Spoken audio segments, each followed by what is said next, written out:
Our Brian Flores is joining us live now in the newsroom. And Brian, a local team actually heading that way right now, and you're speaking with someone involved. Yeah, that is exactly right. We know World Vision has been in the forefront of many natural disasters in our area and all over the world. It's the same thing right now that's happening in Turkey and Syria. There's boots on the ground. We understand they are monitoring the situation and are ready to lend a helping hand. Let's bring in Johan Moj, World Vision's Syria Response Director. Johan, good morning from us, but good evening to you. How are you? Hello, good morning to you.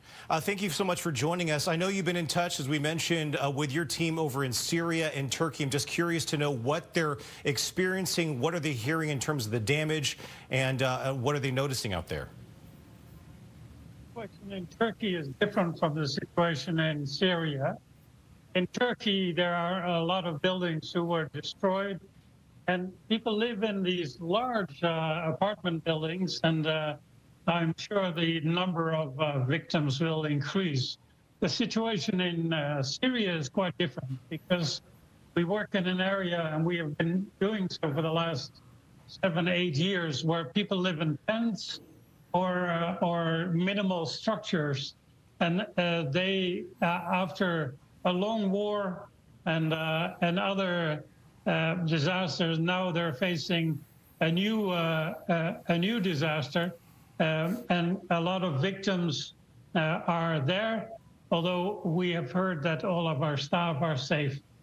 That is good to hear. Yeah, you talk about the Syrian civil war. In Turkey, we understand there's some really bad weather, cold weather coming over the next few days on top of the earthquake that's happening. How does this change in terms of your team's response to the area? Well, first of all, our teams in the area are Syrians, and they are affected by the earthquake as well. They're all safe, but their houses have been not been destroyed, but been damaged. The families is under threat because of all the aftershocks.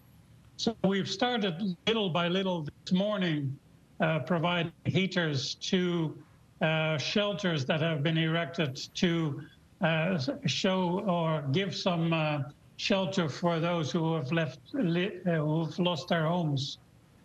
Johan, you know, people over on our side of the world may want to help out. It may seem like a world away because you're hearing this news, but it is a locally based nonprofit here. There is a facility here in Federal Way in Kent.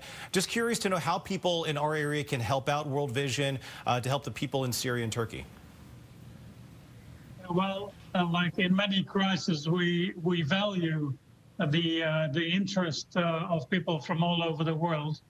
And secondly, as we are scaling up our intervention, we need money to be able to do so. So we have called upon the World Vision Partnership to raise money in their constituency, and hopefully